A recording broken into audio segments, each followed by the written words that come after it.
Assalamualaikum dan salam sejahtera. Kami dari kumpulan 11 akan membuat pembentangan yang bertajuk Keperluan Khas Murid-Murid Pendidikan Khas iaitu isu perkembangan dan isu perubatan.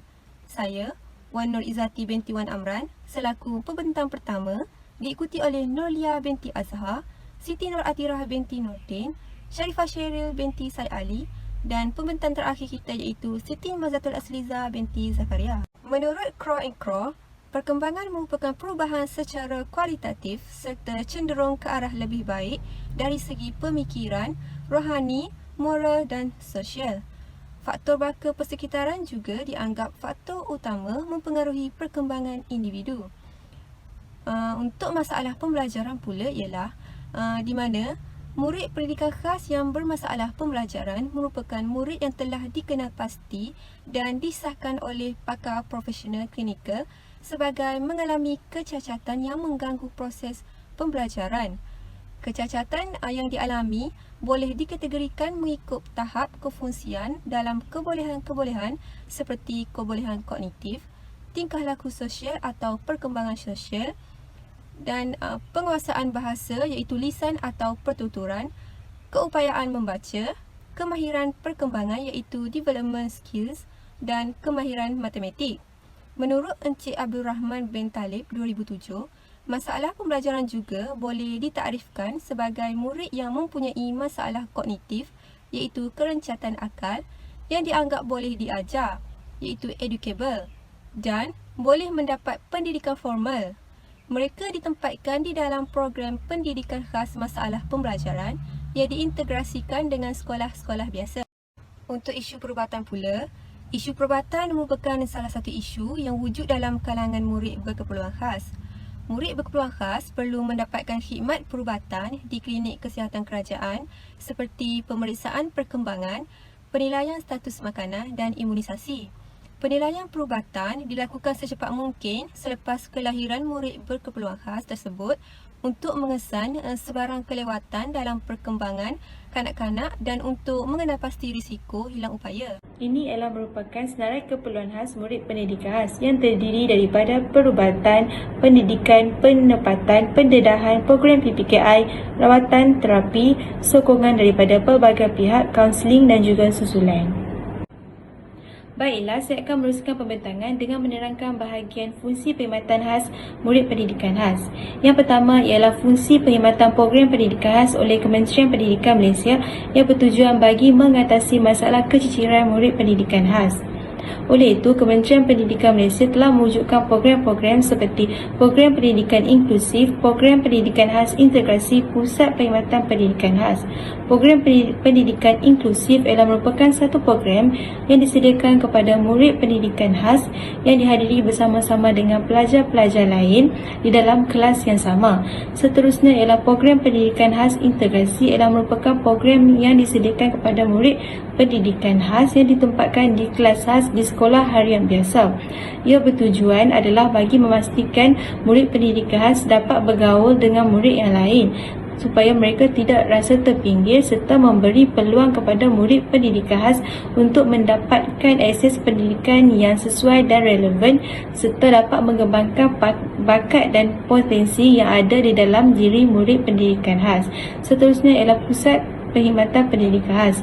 Pusat Perkhidmatan Pendidikan Khas ialah merupakan satu pusat yang menyediakan khidmat sokongan yang bertujuan untuk melaksanakan program saringan kepada murid pendidikan khas yang mempunyai ciri-ciri berkeperluan khas dan melaksanakan program intervensi bagi meminimumkan impak ketidakupayaan murid pendidikan khas. Baiklah, saya akan meneruskan pembentangan dengan menerangkan bahagian fungsi perkhidmatan khas murid pendidikan khas. Yang pertama ialah fungsi perkhidmatan program pendidikan khas oleh Kementerian Pendidikan Malaysia yang bertujuan bagi mengatasi masalah keciciran murid pendidikan khas. Oleh itu, Kementerian Pendidikan Malaysia telah mewujudkan program-program seperti Program Pendidikan Inklusif, Program Pendidikan Khas Integrasi Pusat Perkhidmatan Pendidikan Khas.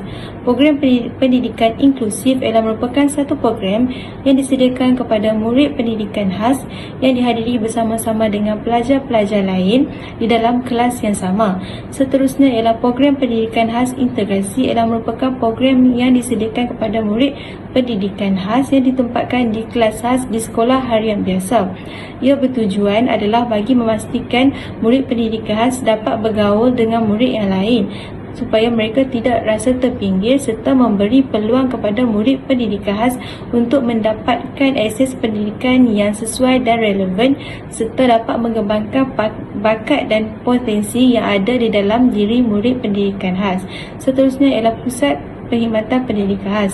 Pusat Perkhidmatan Pendidikan Khas ialah merupakan satu pusat yang menyediakan khidmat sokongan yang bertujuan untuk melaksanakan program saringan kepada murid pendidikan khas yang mempunyai ciri-ciri berkeperluan khas dan melaksanakan program intervensi bagi meminimumkan impak ketidakupayaan murid pendidikan khas. Terdapat beberapa jenis pendidikan khas, iaitu yang pertama ialah masalah penglihatan, yang kedua ialah masalah pendengaran, yang ketiga ialah masalah pembelajaran.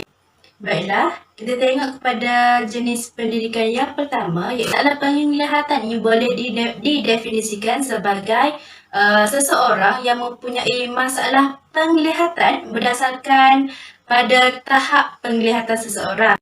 Isu perkembangan untuk kanak-kanak yang mempunyai masalah penglihatan ni yang dapat dikenal pasti ialah dari aspek fizikal, tingkah laku dan psikomotor. Baiklah, individu yang mengalami masalah penglihatan ni akan menyebabkan perkembangan fizikal mereka terganggu, iaitu mata mereka akan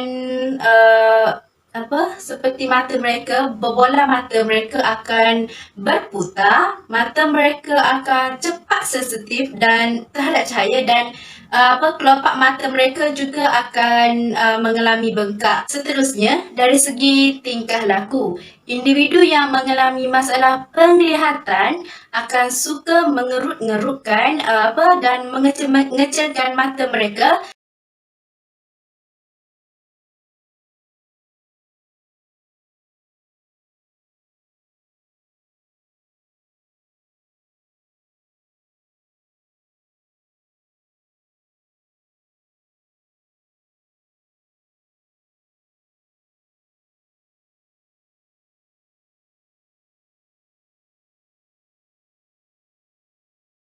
Isu perubatan bagi masalah penglihatan dari segi masalah kesihatan, yang pertama, pergerakan mata yang tidak terkawal di mana berlakunya getaran pada mata tersebut.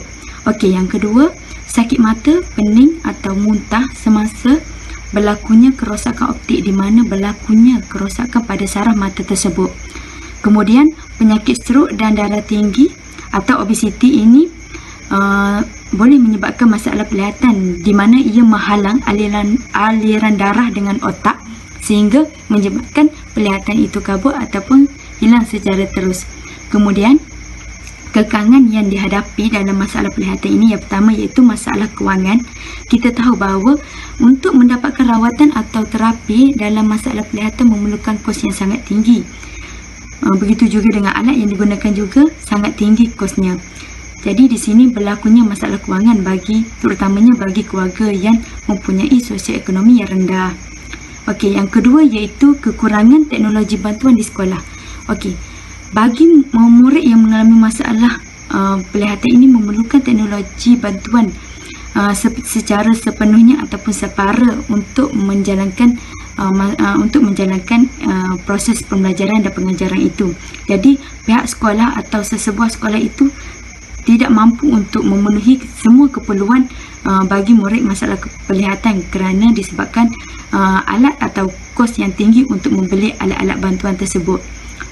Jadi ini menyebabkan berlakunya masalah atau kekangan dalam kalangan murid-murid yang mengalami masalah penglihatan. Okey, yang ketiga iaitu berlaku perubahan persekitaran kelas. Kita tahu murid yang mengalami masalah penglihatan terutamanya masalah penglihatan yang teruk sudah terbiasa dengan keadaan kelas di dalam kelas atau kedudukan objek-objek yang berada dalam kelas. Jadi bila seseorang guru itu mengubah persekitaran kelas atau kedudukan objek-objek terutamanya kerusi meja di dalam kelas, ini menyukarkan murid masalah penglihatan ini kerana mereka sudah terbiasa dengan kedudukan yang lama Tapi bila diubah, ini akan menjadi masalah kepada mereka sendiri. Jenis pendidikan khas yang kedua iaitu masalah pendengaran. Bila masalah pendengaran ni merupakan individu yang kehilangan seluruh atau sebahagian kemampuan mendengar. Isu perkembangan yang sering berlaku kepada kanak-kanak yang mengalami masalah pendengaran iaitu dari aspek bahasa dan pertuturan. Bila mereka yang mengalami masalah pendengaran ini akan sukar untuk memberikan makna pada sesuatu teks. Mereka selalu salah dalam sintaksi dan gagal dalam memberikan tanggapan dan andaian berdasarkan maklumat yang mereka terima. Seterusnya ialah dari isu perkembangan kognitif iaitu kanak-kanak masalah pendengaran ni mereka akan mempunyai tahap keupayaan intelek yang terhad seperti kosakata mereka yang terhad akibat daripada masalah pendengaran yang dihadapi.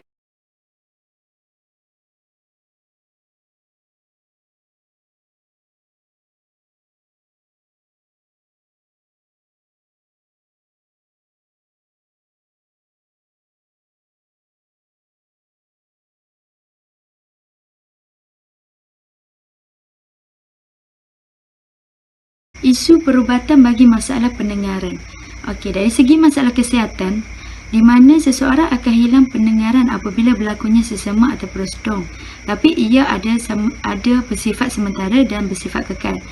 Ini disebabkan sesema dan sedung menyebabkan memberi masalah kepada telinga kita sendiri. Okey, telinga berdengung dan saluran telinga tersumbat. Ini disebabkan terdapatnya benda asing yang mengganggu saluran telinga kita itu. Yang ketiga, kecederaan kepala, leher dan otak. Okey, kecederaan kepala, leher dan otak ini menyebabkan saluran telinga ini terganggu. Kerana kita tahu saraf kepala, leher dan otak ini saling berhubung dengan saraf telinga. Seterusnya, kekangan yang terdapat dalam isu perubatan masalah pendengaran ini. Yang pertama, kurang pengetahuan mengenai alat bantuan masalah pendengaran. Maknanya, ada sesetengah individu yang tidak mengetahui apa itu alat bantuan untuk masalah pendengaran. Sedangkan alat bantuan ini sangat diperlukan dalam kehidupan seharian. Yang kedua, kemahiran guru dalam mengendalikan murid masalah pendengaran. Maknanya guru itu kurang kemahiran untuk mengendalikan murid masalah pendengaran. Sebagai contoh, lemahnya dalam penggunaan bahasa isyarat dan sebagainya. Okey, yang ketiga, sikap individu yang tidak merujuk pakar sekiranya mengalami masalah telinga.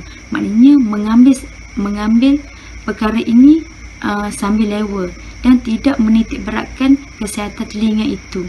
Jenis pendidikan khas yang ketiga ialah disleksia, iaitu kanak-kanak yang mengalami kesukaran dalam mengeja, membaca dan menulis. Seterusnya, isu-isu perkembangan yang dihadapi oleh kanak-kanak disleksia adalah dari aspek psikomotor, iaitu motor kasar dan motor halus mereka. Sama ada tangan, mata, jari, mulut, kaki dan sebagainya. Okay, mereka yang disleksia ni akan mempunyai psikomotor yang lemah seperti mereka sukar untuk mengimbangi badan mereka dan sukar untuk memasukkan benang ke dalam lubang jarum. Dari aspek tingkah laku pula, kanak-kanak disleksia ni mempunyai tingkah laku yang tidak normal menyebabkan mereka akan disisihkan oleh orang ramai. Manakala untuk isu perkembangan kognitif pula, kanak-kanak disleksia ni mereka akan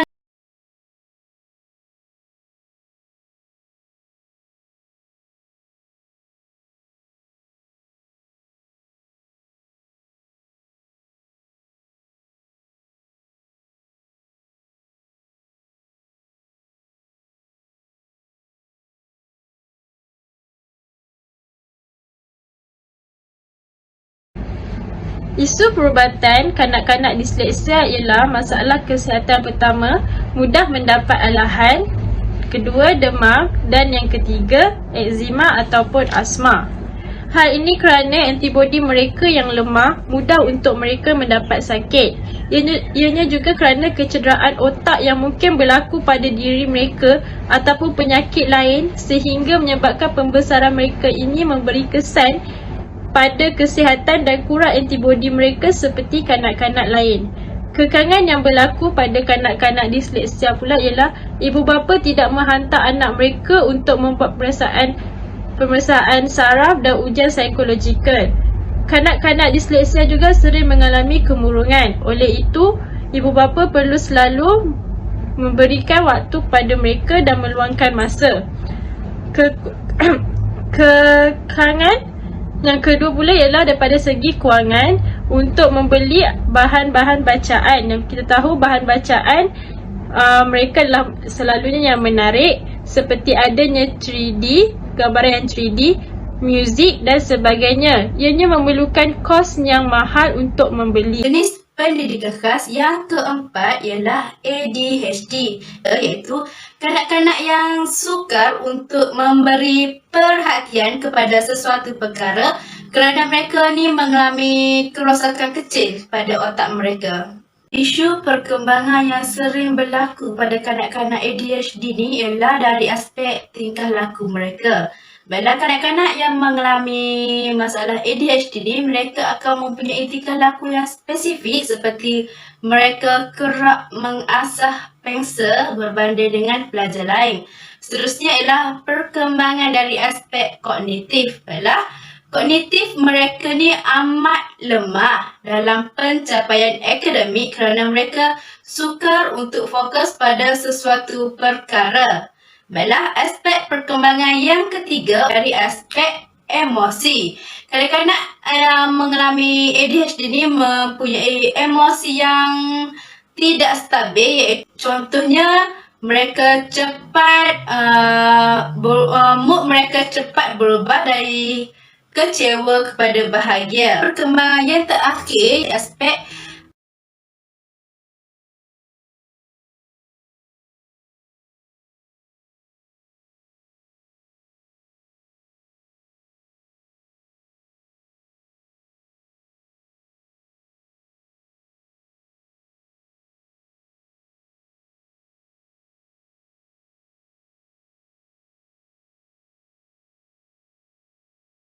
isu perubatan ADHD pula iaitu dalam masalah kesihatan, keresahan dan serangan panik, kesan ubatan pada diri dan kurang keyakinan diri.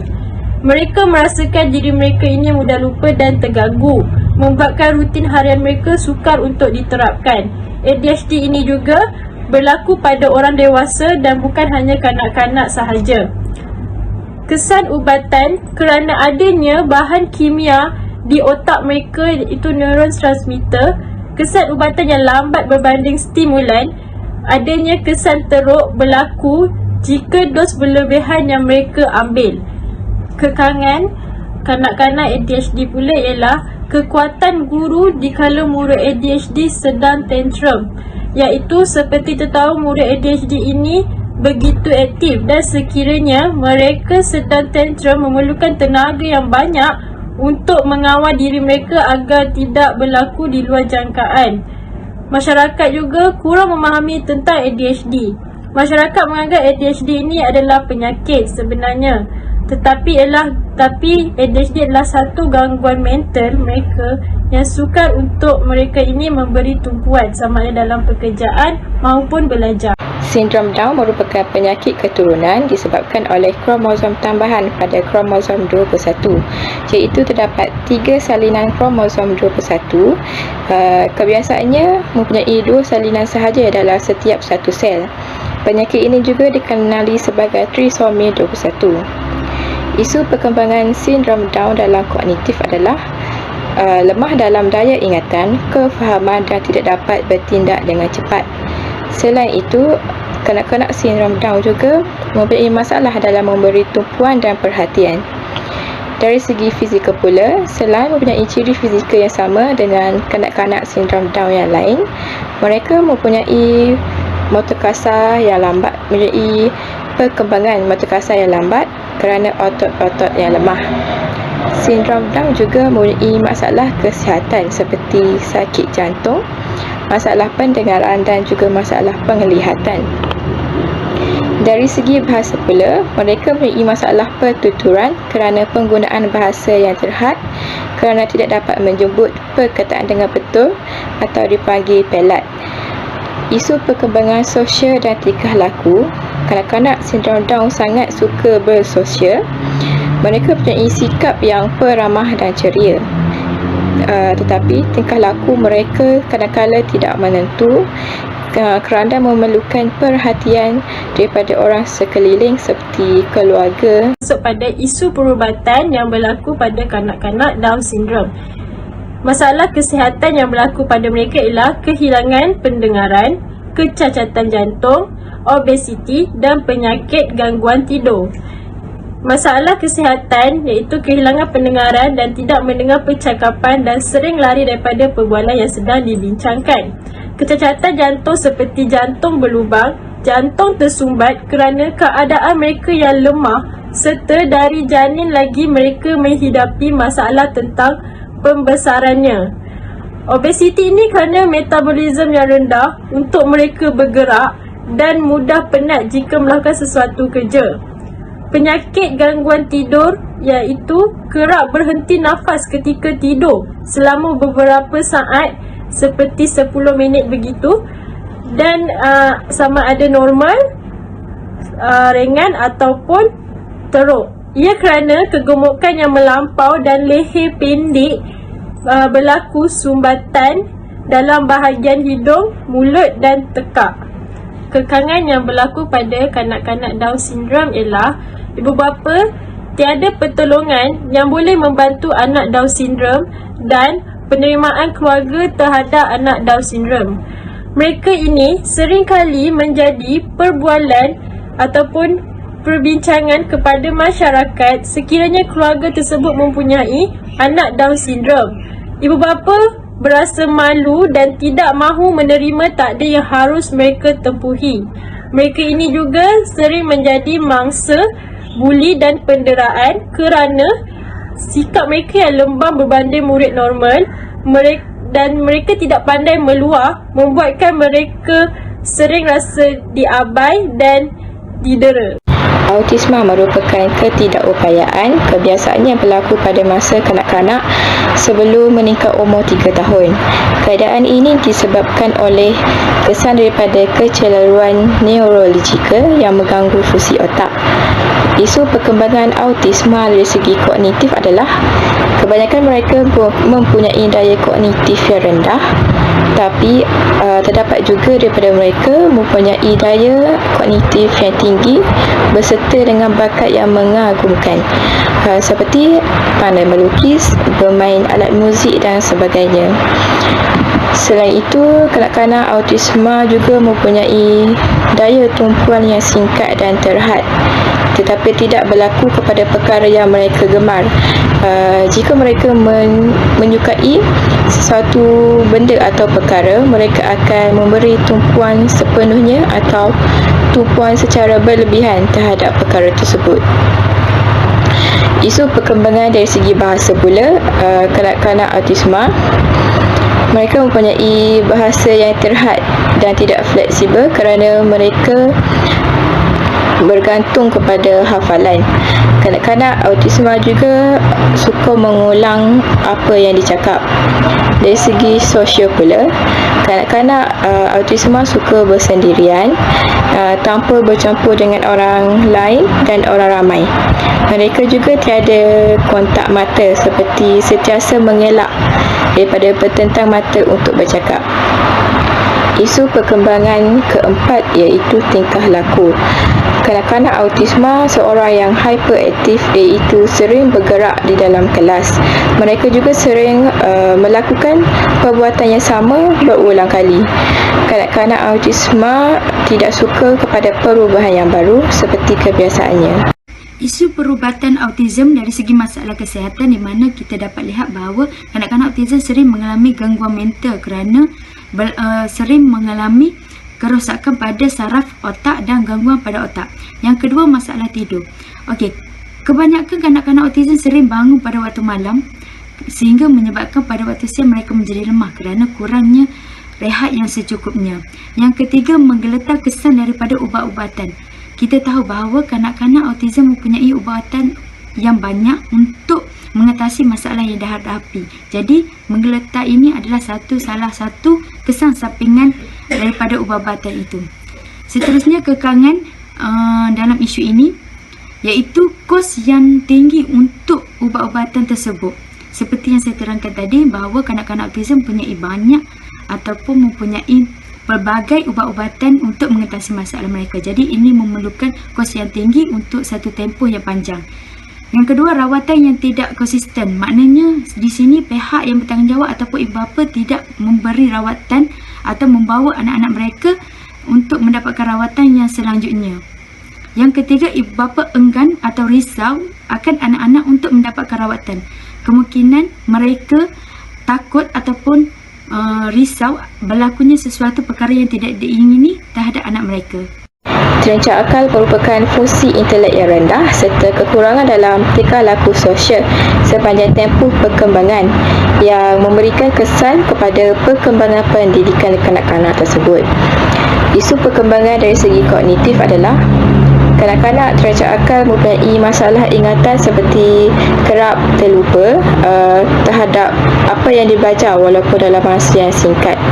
Selain itu, mereka mempunyai masalah kelewatan dalam perkembangan bahasa dan masalah berfikir secara logik dalam menyelesaikan sesuatu masalah. Dari segi fizikal, kanak-kanak terancam akal mempunyai masalah kesihatan sampingan seperti jantung berlubang dan paru-paru. Dalam isu perkembangan sosial, kanak-kanak terancam akal mempunyai masalah sosial kerana mereka berkelakuan tidak matang, menyebabkan mereka disisihkan oleh rakan sebaya. Dalam aspek emosi dan tingkah laku pula, kanak-kanak terancam akal memerlukan perhatian kerana kesunyian, kemurungan dan kurang kemahiran sosial. Kanak-kanak terancam akal mempunyai tingkah laku tersendiri seperti suka menarik rambut, menggigit dan mencederakan diri sendiri. Isu perubatan kerecatan mental. Okey, masalah dalam kesihatan iaitu kanak-kanak mempunyai masalah dalam mengingat. Kita tahu bahawa mental dengan otak saling berhubung. Jadi di sini kanak-kanak akan mempunyai masalah untuk mengingat sesuatu perkara itu. Yang kedua, cenderung penyakit sawan dan pembekakan otak. Bila penyakit sawan dan pembekakan otak ini berlaku, ini memberi masalah kepada kanak-kanak itu sehingga menyebabkan kerecatan mental mereka sendiri. Seterusnya, kekangan. Yang pertama, kesulitan memahami bahasa isyarat, terutamanya bahasa badan, tangan dan mimik muka.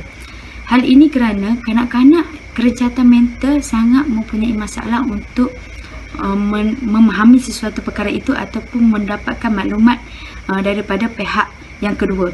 Jadi ini menjadi kesulitan untuk kanak-kanak kerecatan mental kerana mental mereka tidak berfungsi dengan baik. Yang kedua, kurang perhatian daripada ibu bapa mengenai perkembangan anak-anak. Di sini ibu bapa tidak menitik beratkan perkembangan anak-anak itu sama ada sejak kecil ataupun berlakunya perubahan pada sesuatu peringkat umur itu. Yang ketiga, kemudahan rawatan yang terhad terutamanya kawasan luar bandar. Okey, kita tahu bahawa kemudahan rawatan ini sangat penting terutamanya bagi kanak-kanak yang kerecatan mental ini. Tapi bagi kawasan yang berada di luar bandar sangat memerlukan kemudahan rawatan ini. Jadi ini menjadi masalah sekiranya mempunyai kemudahan yang terhad.